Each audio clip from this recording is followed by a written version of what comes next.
Pessoal, eu espero que esteja tudo bem com você, que as coisas estejam indo a contento, que você consiga estar estudando, né? E a gente vai para a aula 8 agora, nesse encontro, tratar da Semana de Arte Moderna, que foi um momento muito especial e baliza na mudança de perspectiva da cultura e da arte no Brasil. Essa data é uma data significativa, 1922. Em fevereiro acontece a Semana de Arte Moderna em São Paulo. Esse é um movimento que tem uma matriz burguesa, uma matriz que é uma matriz de classe dominante, porque ela veio, era um evento que ocorreu, por exemplo, no Teatro Municipal, que contou com pessoas e com apoio de pessoas que eram influentes na sociedade paulistana, reuniu artistas que tinham uma vivência de viagem, de contato com aquilo que acontecia na Europa, só que eram artistas que, independentemente desta condição socioeconômica, dessa condição de classe, pensavam o Brasil numa perspectiva diferente daquilo que era, por exemplo, a visão do parnasianismo, a visão, por exemplo, de um romântico. Então é uma nova etapa na relação do artista com o objeto Brasil, com o objeto da realidade brasileira, coisa que os pré-modernistas já sinalizavam. Agora, não é possível falar da Semana de Arte Moderna, de 22, sem pensar um pouquinho antes naquilo que foi a chamada vanguarda artística europeia. As vanguardas artísticas europeias, e este é um belíssimo exemplo de não é vanguarda, mas é um tipo de texto, é um tipo de quadro, de obra, de arte, que já revelava lá no século XIX uma mudança na forma de ver as artes plásticas, né? Note que esse aqui é um marco na chamada escola impressionista de pintura. O Monet, que é o grande representante do impressionismo, tem esse quadro aí, chamado Impressão Nascer do Sol, em que nós, lembre-se dos simbolistas que também bebiam muito nessa fonte, né, desse tipo de artes plásticas, a gente tem aí aquilo que seria a impressão do autor com relação à realidade. Muito diferente dos quadros de feição realista, de feição humana, proporcionalmente e precisamente delineados, né? Os quadros, por exemplo, do Renascimento. Não. Agora nós temos uma abordagem que é uma abordagem subjetiva, a partir de 1872, então no finalzinho do século XIX, você tem, como a gente disse, né, uma revolução no campo da ciência, no campo da política, e obviamente a cultura acaba refletindo tudo isso. Era um momento de intensa transformação, e essa transformação criava no homem aquela sensação ao mesmo tempo de euforia, de medo, de tensão, porque tudo que é momento de transformação é também um momento de insegurança. Então muitas vezes vamos curtir, vamos aproveitar esse momento, né, de tamanho avanço do homem em relação às conquistas da ciência, por exemplo. Vamos questionar e vamos nos envolver com as grandes demandas políticas, por exemplo, as grandes questões políticas daquele século XIX, daquela virada do século XIX. O impressionismo não é propriamente uma vanguarda artística europeia, não. Mas ele tem artistas que já sinalizam que alguma coisa estava acontecendo e era alguma coisa muito profunda. Aqui nós temos um quadro, eu coloquei o rosa e azul, né, as meninas famosas com rosa e azul, do Renoir. Veja, quando você fala em Renoir, você tem um artista que já é um pouco posterior, veja que o quadro aí é de 1881, mas ele se situa, ele é posterior ao Monet como impressionista, mas ele se situa nesse movimento. E aí você percebe que é um tipo de imagem muito mais palpável, muito mais direta ao nosso olhar. Embora já haja algum tipo de desdobramento de franja para a gente poder perceber a figura diferente daquela que era uma figura puramente realista. Então você imaginar a maneira de produção dos renascentistas, um quadro como a Santa Ceia ou um quadro como a Mona Lisa, naturalmente a pegada da cor aqui, o traço no Renoir, por exemplo, é bem diferente. Agora, por que eu coloquei esse quadro aqui dentro do pacote dos impressionistas ainda, sendo que não é vanguarda artística europeia, mas é um sinalizador de mudança? Esse quadro está no Brasil. Esse quadro você pode visitar porque ele pertence ao MASP em São Paulo, ali na Avenida Paulista. Então, na hora em que você tiver a oportunidade de ir ao MASP, você vai encontrar lá, por exemplo, o Renoir, vai encontrar a Tarsila do Amaral com quadros bem interessantes, né, que fazem parte do próprio acervo do museu. Eles compraram, enfim, aí há um Renoir ali. Há outros artistas, logicamente, muito famosos, dos quais nós falaremos aqui agora.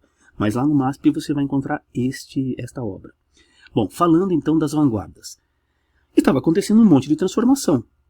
E aí, ó, um impressionista que é muito famoso, inclusive pela história da vida dele, você já vê que é um traço diferente também. Ele era o pintor dos cabarés, das prostitutas, da vida mundana, né? É o Toulouse-Lautrec.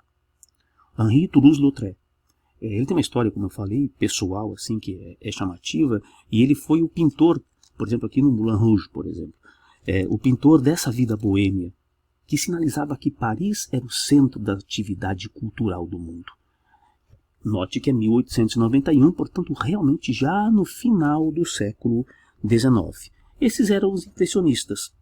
Ali, naquela virada de século XIX para XX, junto dos impressionistas, a gente tem, por exemplo, um cidadão chamado Edvard Munch, tá? Norueguês, com o seu famosíssimo O Grito.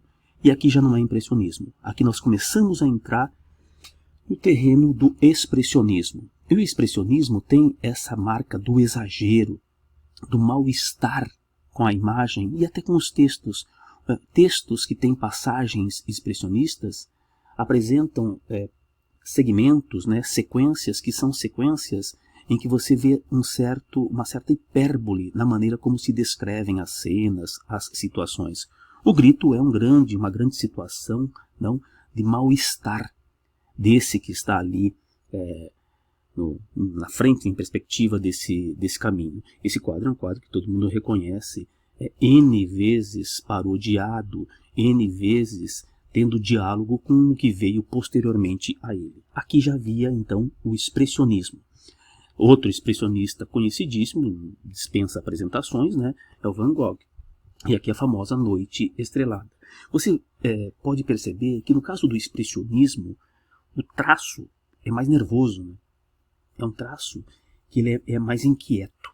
Então essa sensação de impacto que o expressionismo traz, na literatura em alguns momentos a gente vai ver, por exemplo, em trechos do Machado assim, não, do Mário de Andrade. Não tenha dúvida, quando você lê o poeta Mário de Andrade, o romancista, o prosador Mário de Andrade, você encontra descrições que lembram essa configuração que é um pouco mais exagerada, que é um pouco mais impactante. Então, se o impressionismo dos três autores anteriores era uma sinalização de que havia mudança, a mudança começa a chegar com essa vanguarda que é o expressionismo, de Van Gogh, de Munch. Mas haverá outros movimentos. A palavra vanguarda vem da ideia de avant-garde, ou seja, guarda da frente. É aquilo que está na frente, aquilo que vem primeiro. Avant, do francês, né, na frente, garde, a guarda. Então, a expressão jovem guarda, que hoje nos designa um ritmo, um gênero musical lá dos anos 60, não é isso? A jovem guarda é uma expressão que vem dos soldados russos da Revolução Russa. Então a jovem guarda eram aqueles, soldados não, né? Os militantes, as pessoas que defendiam a Revolução Russa, eram aqueles que estavam como ponta de lança do movimento. Aqui, o expressionismo é uma espécie de ponta de lança desses movimentos vanguardas artísticas europeias, notadamente nas artes plásticas, que sinalizavam uma transformação muito profunda na concepção da arte. Qual seria a vanguarda aqui com essas figuras tão estranhas e tão famosas? Figuras em que a gente percebe uma feição toda entrecortada, toda geometrizada, tal qual a realidade parecia ser naquele momento, com tantas referências, com tanta transformação, algo difícil de se perceber como uma coisa harmônica, como algo que fosse preciso, delicado. Nós estamos falando, obviamente, do Pablo Picasso e suas Demoiselles d'Avignon, né? As moças, as senhoritas de Avignon. Pablo Picasso é um grande pintor cubista, e esta vanguarda artística que tentava reproduzir também uma forma de entender e de observar a realidade por meio desses cortes que a gente percebe nos traços, que quebravam completamente o que era a tradição das pinturas. Olha aí a mais famosa das obras do Pablo Picasso, que é Guernica. A gente conhece, né, veja a data ali, 1937, isso é plena Guerra Civil Espanhola. A gente conhece esse quadro por conta da história dele, né? Costuma-se contar que ele fez em função do bombardeio à cidade, à aldeia de Guernica, e um oficial nazista ou um soldado nazista teria perguntado a ele, ironizando, né, algo assim como: você fez isso? E ele teria respondido: não, eu não, vocês. Porque eles, as forças nazistas, bombardearam aquela que era a aldeia de Guernica, que é essa pequena cidade de Guernica. Pessoal, que fique bem claro que isso não é um quadrinho, tá? Isso é um grande painel, ele tem 3 metros por mais de 5, 7 metros, é gigantesco, tá?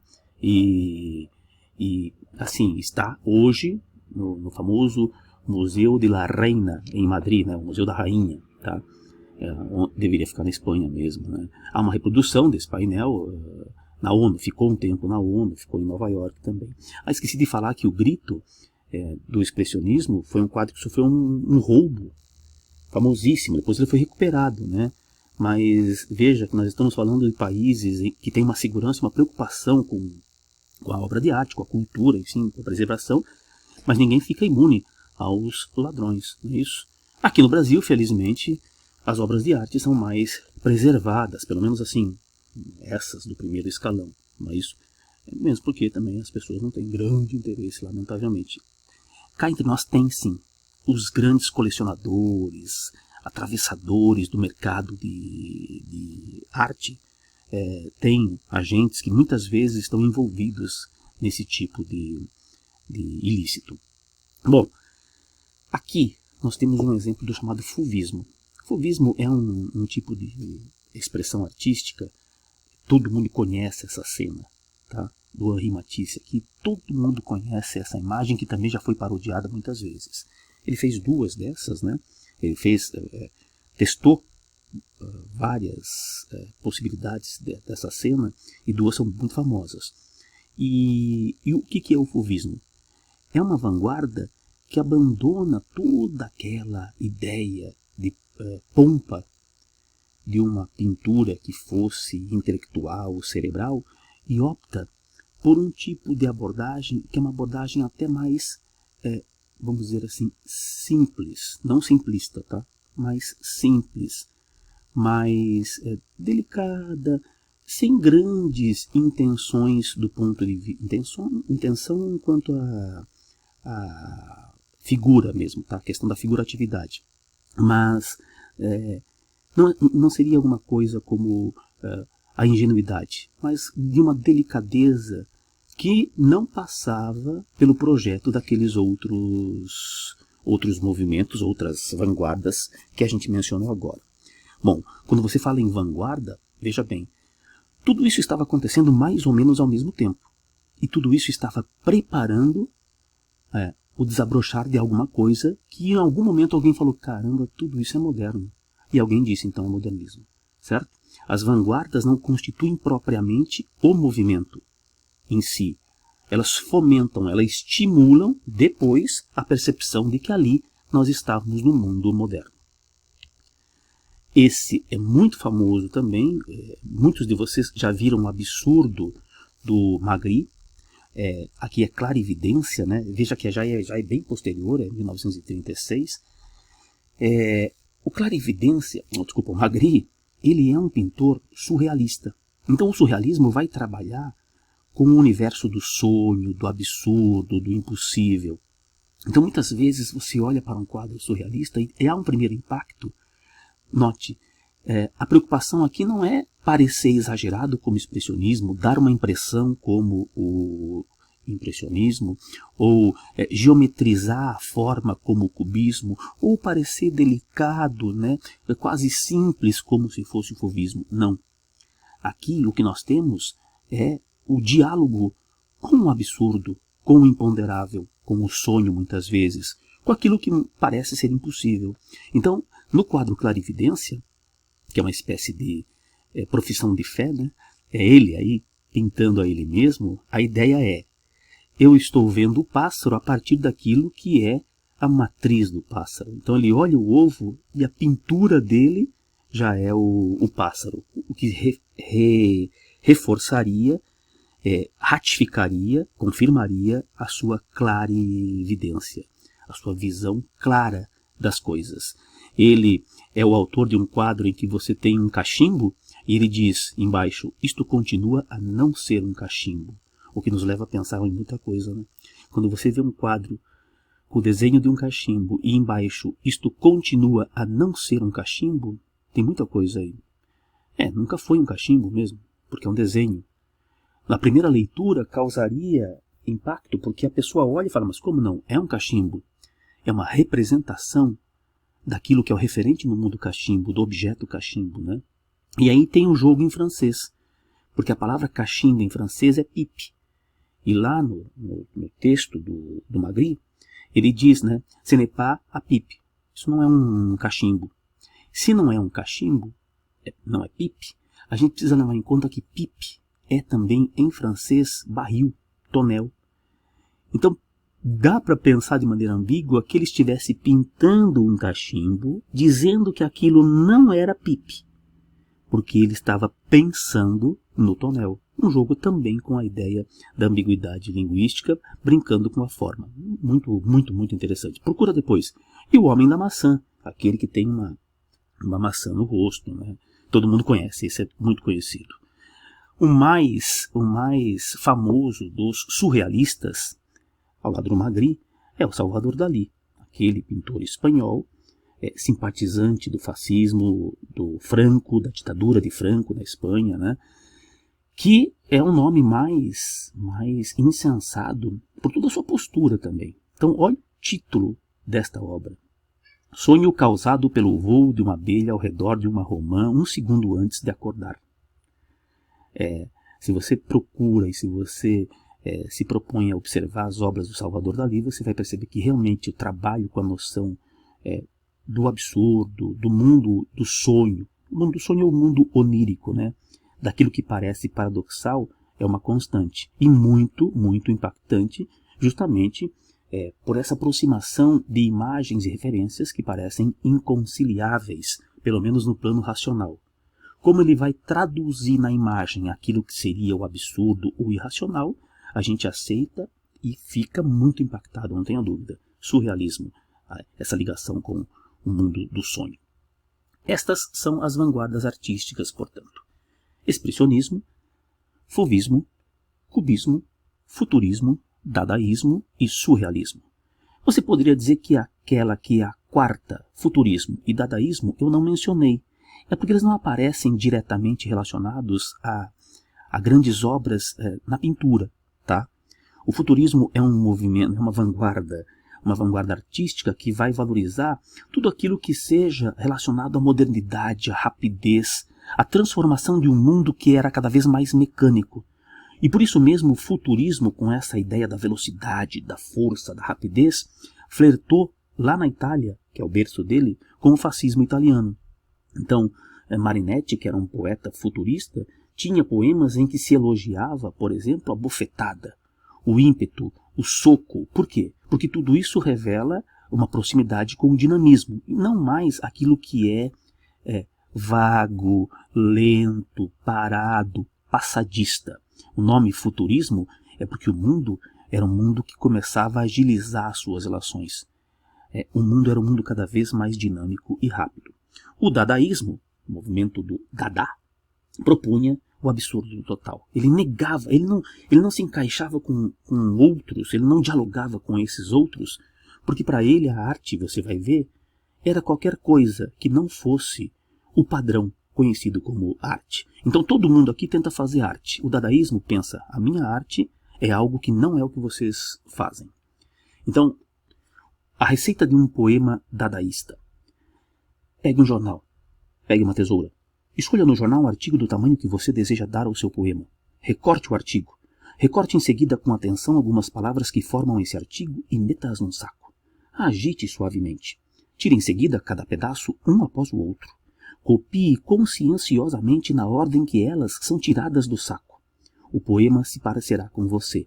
E ei-lo um escritor infinitamente original e de uma sensibilidade graciosa, ainda que incompreendido do público.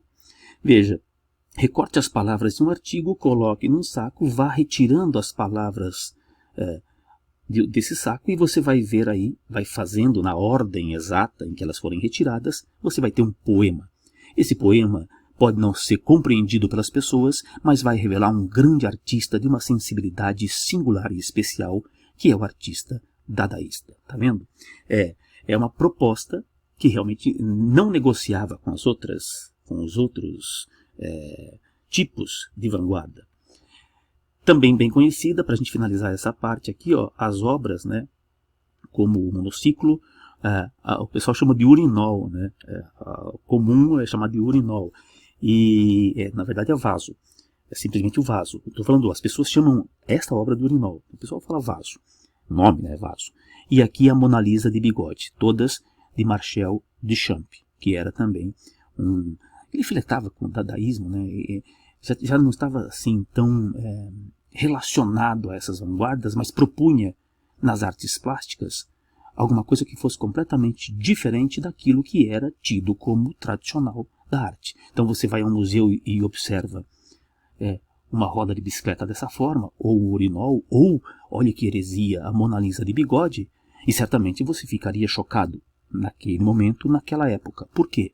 Porque isto parecia não fazer parte do universo costumeiramente conhecido como universo artístico. Havia uma quebra. Eu odeio essa palavra, tá, pessoal? Mas eu vou falar. Faz de conta que eu estou aqui dando palestra de autoajuda. Havia uma quebra de paradigma. Ou seja, quebravam-se os modelos anteriores. Então todas essas vanguardas estavam cada qual ao seu modo, tentando ali minar, destruir aqueles ídolos antigos que representavam o que era a arte até então. E tudo isso vai culminar no modernismo. Agora veja, tudo isso vai acontecendo, muitas pessoas brasileiras tinham contato com essas transformações ocorrentes na Europa, era na Europa, a Europa era o berço de tudo isso, tá? É a Europa. E aí o que acontece? Essas pessoas traziam essas influências e começavam a tentar aplicar do seu modo, dentro da realidade brasileira, dentro da nossa paisagem, esse tipo de arte. E imagine o que vai dar tudo isso então. Beleza? Terminamos aqui a primeira parte. Bom, pessoal, então, aqui na apostila, no que corresponde à aula 8, a gente fala da Semana de Arte Moderna. Que foi o quê? Foi um evento que aconteceu em três dias, em uma semana, lá do ano de 1922. Essa data é uma data importante, né? A gente tem que ter essa data guardada, porque essa data é uma baliza para aquilo que seria, então, uma renovação, o início de uma renovação nas artes brasileiras, na concepção daquilo que seria a arte e a cultura brasileira. Se os pré-modernistas já começavam a apontar, de uma maneira ainda muito pequenininha, que havia uma preocupação diferente com a realidade, com o tipo brasileiro, bem diferente do que era, por exemplo, com o romântico e diferente da visão do naturalista, você tem agora com os modernistas uma valorização daquilo que fosse de fato a identidade do Brasil. Uma valorização pelo viés daquilo que seria uma visão nova também do modo de fazer arte, do modo de fazer cultura. Lógico que é um país que estava se urbanizando muito rapidamente, era um país que começava a ter demandas de questões sociais, políticas, inclusive culturais, que faziam também com que na arte houvesse esse reflexo de mudança. Lembre-se de que muitos dos protagonistas da Semana de Arte Moderna tiveram contato com as vanguardas artísticas europeias. É, na verdade, bastante comum que aconteça isso quando a gente tem uma parcela de pessoas que tem contato com alguma novidade e essa parcela de pessoas acaba se voltando ou retornando a um local de origem depois de ter contato com aquelas novidades. É natural que se transmitam novos valores, novas ideias, que sejam questionados esses novos valores, essas novas ideias. Antes de começar, imagine a seguinte situação. Imagine que você, na sua escola, tenha sido, você que está ouvindo essa aula, certamente você não tenha dúvida. Mas que na sua escola você seja, então, esse cidadão que saiu da bolha e do umbigo do seu mundinho na escola e resolveu fazer um curso pré-vestibular, no formação, ali no prédio, na Avenida Batel, e pensando no seu futuro. Aí você se deparou com um tipo de estudo que exige uma dedicação diferente, que exige um compromisso diferente, inclusive porque o material é diferente, apostilado e tudo mais. E com todas as vantagens e desvantagens, com todo o preço que isso vai te cobrar por querer, por exemplo, passar no vestibular, fazendo um curso pré-vestibular. Bom, agora imagine que você encontre os seus amigos, colegas que fizeram com você colégio e eles não tenham essa experiência que você tem. Não é verdade que se o assunto for futuro, vestibular, você pode mostrar para eles, em alguns casos você vai até tentar mostrar para eles, que existe possibilidade de a gente estudar de uma forma diferente, para pelo menos tentar imaginar a possibilidade de uma vaga numa escola boa, num curso bom. Pensa isso na sua casa. Será que para o seu irmão você já não vislumbra, não é que a possibilidade, mas a necessidade, em alguns casos, a certeza de que ele vai ter de estudar de uma maneira diferente daquela como ele estudou até agora? E você só sabe isso por conta do quê? Por conta do fato de que você passou por uma experiência e ao passar por essa experiência agora você pode falar para o seu irmão, para o seu colega, olha, é diferente, dá para fazer dessa forma. Então nesse sentido, observe, quando a gente começa o estudo aqui, a gente vai observar que havia coisas acontecendo ali na Europa, como a gente viu ali com as vanguardas artísticas europeias. E muitos jovens brasileiros tinham a oportunidade financeira, tinham essa possibilidade de estudar, de viajar, e tinham contato com aquilo que era vanguarda, com aquilo que era mudança na forma de pensar a literatura, as artes plásticas, o cinema, o teatro, e aí a música, né? E o que aconteceu?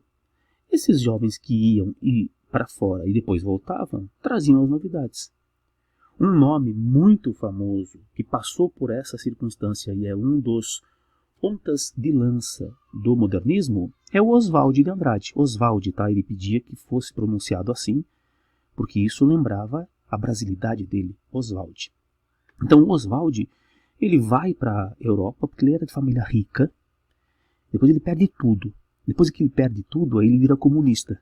É verdade, ele entrou para o Partido Comunista, lógico que porque havia uma influência muito grande do ponto de vista ideológico, principalmente nos jovens.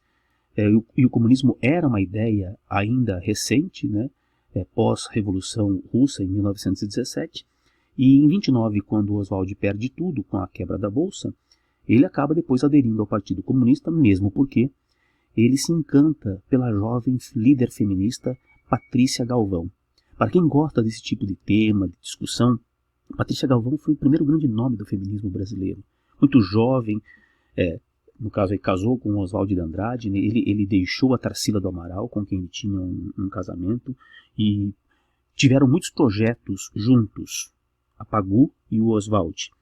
Mas voltando à história do Oswald lá em 1912, que é o comecinho aqui das datas, né?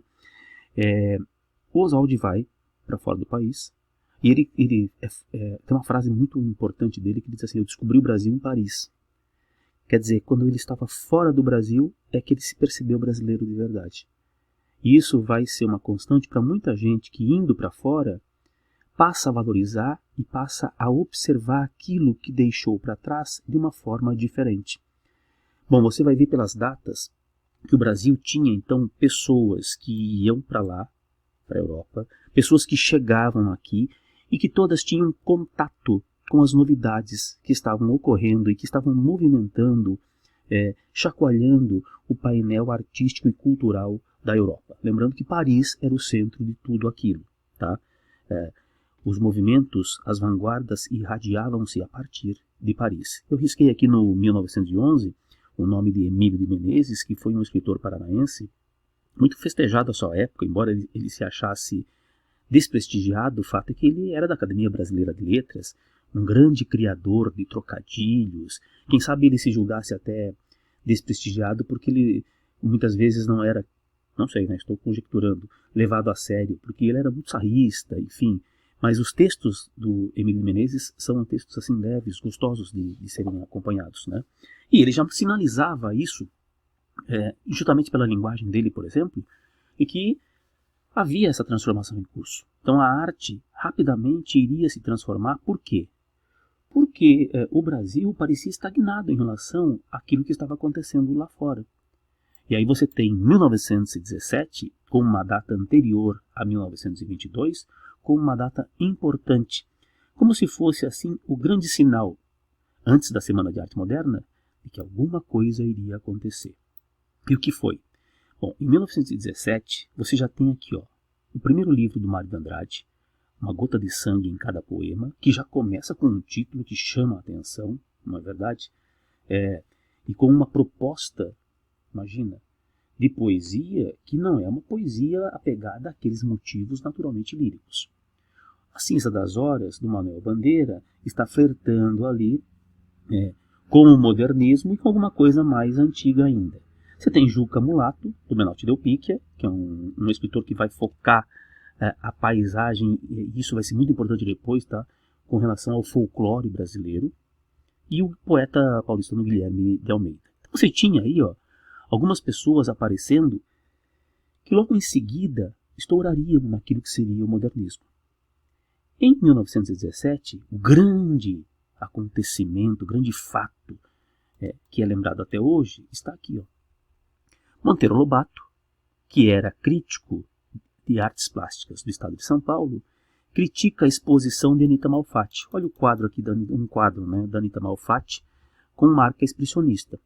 Então, você poderia dizer assim no primeiro momento que esse não é um quadro belo, segundo a perspectiva daquilo que a maioria das pessoas acredita ser belo em artes plásticas. Bom, ela tem uma tendência expressionista, não é isso? E o expressionismo, ele se pauta por quê? Pelo exagero, por aquilo que não é a figura real, a figura vista. Mas, segundo o próprio Monteiro Lobato iria dizer depois, parecia deformidade. Os quadros, segundo o artigo dele, o famoso Paranoia ou Mistificação, os quadros da Anita naquela exposição acabavam depondo contra uma artista que tinha futuro, na visão dele, que tinha traços promissores, mas que infelizmente parecia estar muito ligada às extravagâncias, por exemplo, de um Picasso. Então veja que coisa interessante, porque aqui nesse caso o Monteiro Lobato se mostra retrógrado mesmo. Ele criticava aquilo que tinha relação com as chamadas vanguardas artísticas europeias e que, portanto, em artes plásticas, era algo relacionado ao moderno, à renovação, a um respiro na arte. Como eu já falei na aula de pré-modernismo, o Monteiro Lobato acabou pagando por isso, né? Os dois, tanto o Monteiro Lobato quanto a Anita Malfatti, acabaram pagando por esse artigo. Diz-se que a Anita Malfatti nunca se recuperou direito dessa crítica. Tamanha foi a força e tamanha era a voz do Monteiro Lobato à época. O Monteiro Lobato nunca conseguiu se recuperar da imagem de um homem ligado ao passado, portanto conservador, pedindo que a arte se mantivesse mais ou menos como ela era. Se bem que isso não é verdade. Como a gente já falou, o Monteiro Lobato tem sido reabilitado. Embora isto deva ser admitido, claro, nem eu tenho que discutir, o artigo fosse muito crítico à inovação que a Anita Malfatti estava tentando expressar no seu trabalho, na sua exposição. Afinal de contas, ela tinha viajado para fora do país, ela tinha tido aula fora do país, ela passou pelos Estados Unidos, pela Europa, e trazia na sua bagagem, na sua expressão, traços dessas novas maneiras de se ver arte. Em 1919, aí Manuel Bandeira começa realmente a entrar no espírito moderno, modernista, e o famoso poema Os Sapos. Esse poema aqui é um poema em que você tem uma sátira, uma ridicularização dos poetas parnasianos. Então você tem o Sapo Tanoeiro, que é o principal, que diz: meu cancioneiro é bem martelado. Veja que esse ser bem martelado significa ser bem trabalhado. Meu cancioneiro é minha poesia, meu conjunto de poesias. Aqui no final, veja, a grande arte é como o lavor, o trabalho de joalheiro, ironizando completamente, ridicularizando aquelas ideias que eram as ideias, por exemplo, de um Olavo Bilac. Lembra quando o Olavo Bilac faz o Profissão de Fé e ele comparava o poeta a um ourives, ou seja, a um homem que trabalha com a joia no sentido de lapidar a palavra? Esse poema era já uma profissão de fé do Manuel Bandeira, no sentido de dizer: olha, essa poesia está ultrapassada. Esses poetas não fazem aquilo que a gente está pensando ser realmente poesia. Em 1920 aparece esse escultor, Victor Bergeret. Veja, muito tempo na Europa, vem para o Brasil, é dele este monumento no Parque do Ibirapuera. Quando você passa no Parque do Ibirapuera em São Paulo, não há como não observar esse monumento. É impossível a pessoa não perceber, porque ele é gigantesco, né?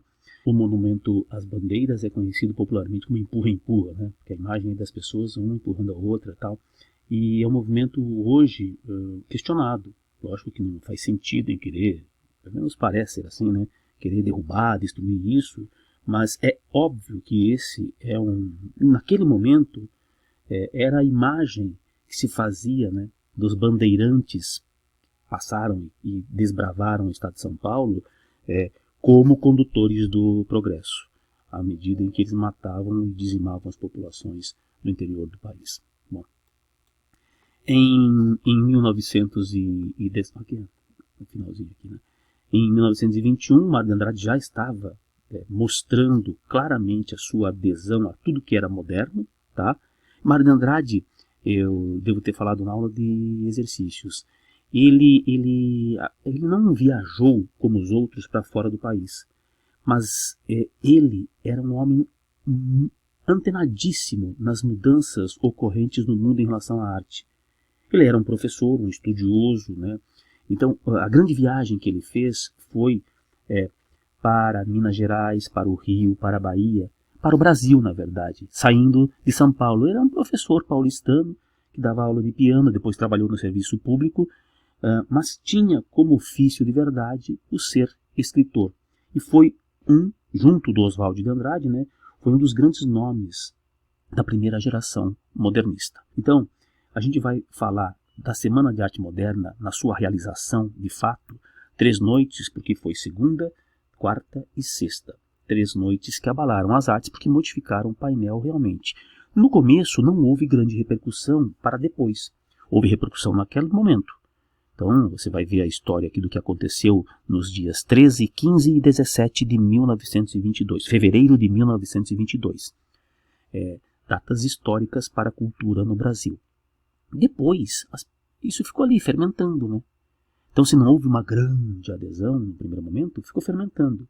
E daqui a pouco explodiu um momento novo na cultura brasileira, na arte brasileira, em todas as suas vertentes. Bem, olha o que o de Cavalcanti cita, né? Semana de escândalos literários e artísticos, de meter os estribos na barriga da burguesiazinha paulistana. Quando eu disse lá no início que é um movimento de natureza burguesa, é porque quem financiou foi a elite.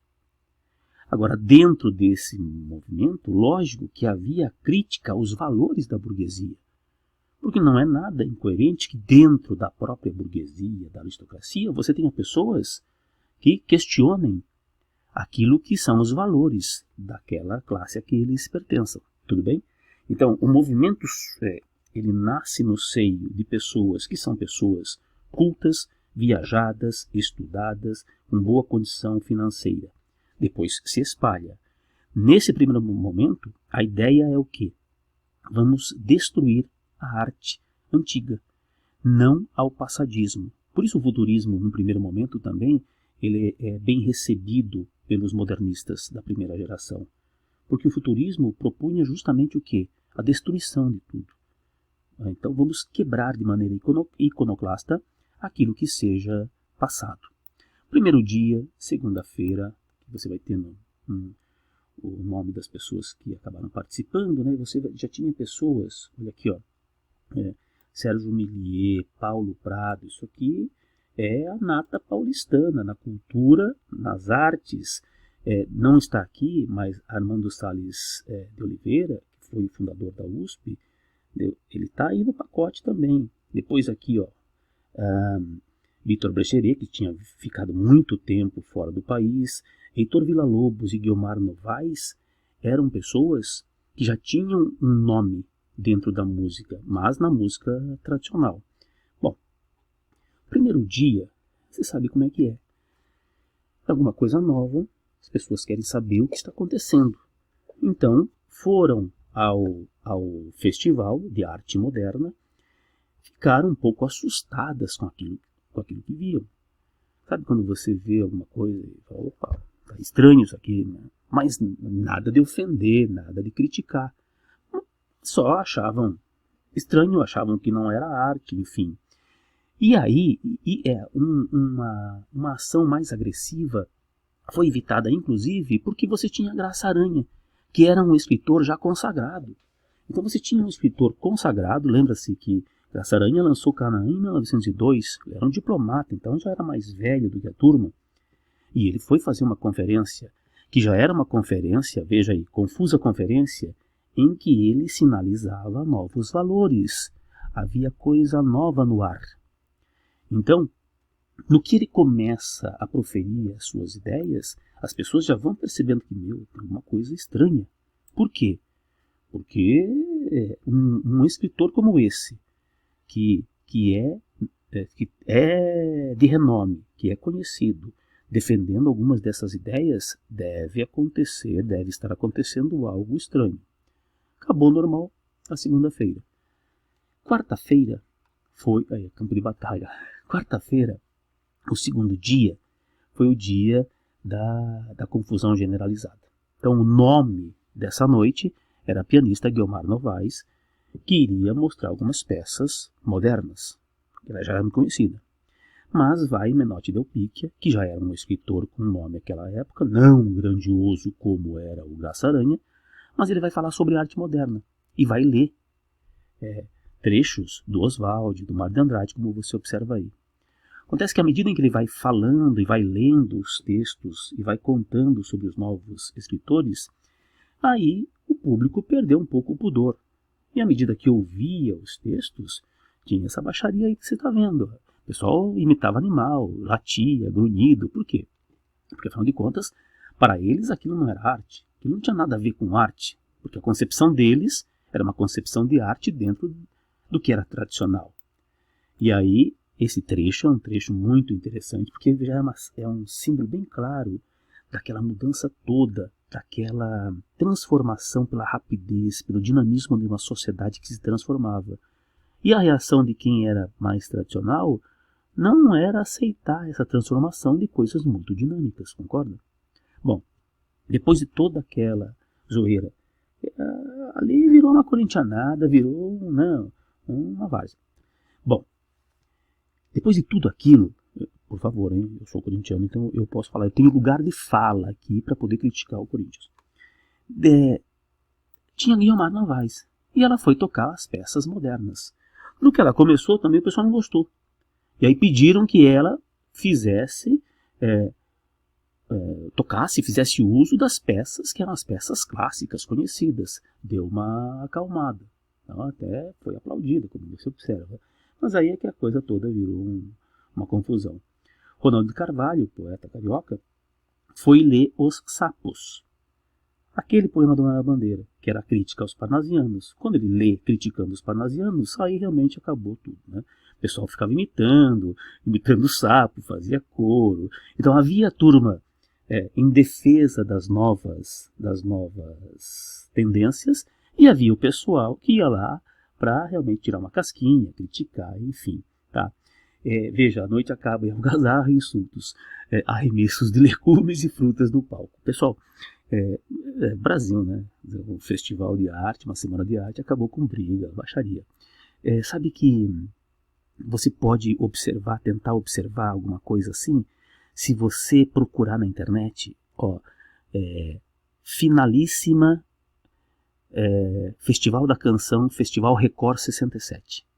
Se você procurar finalíssima no YouTube, finalíssima, o final, né? Final Festival Record 67.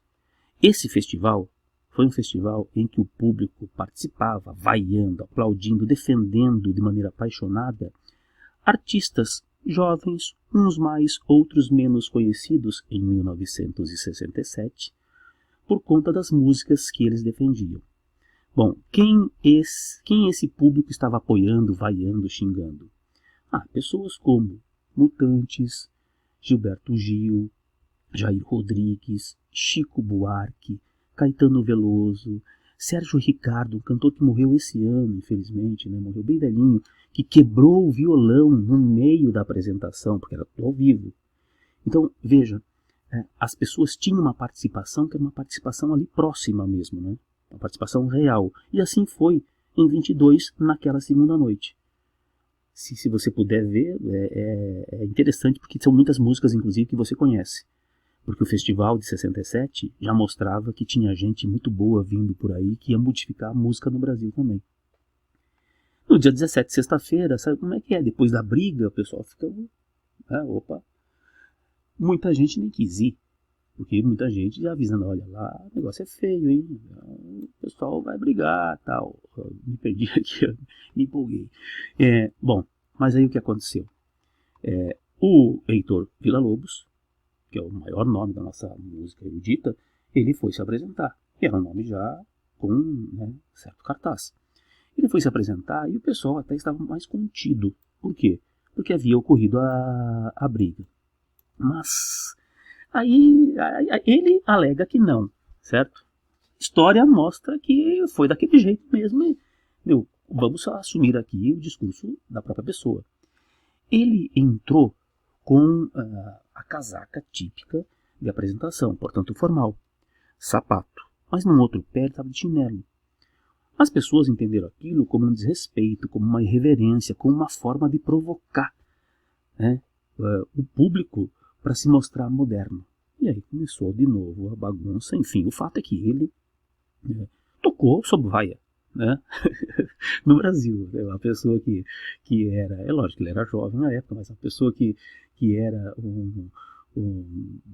uma referência na música erudita acaba sendo vaiada também. Mas o Brasil vai a Chico Buarque, o Brasil vai a Caetano Veloso. Não vai fazer muita diferença se der esses exemplos, porque é da nossa tradição vaiar as pessoas que têm alguma qualidade mesmo. Tá?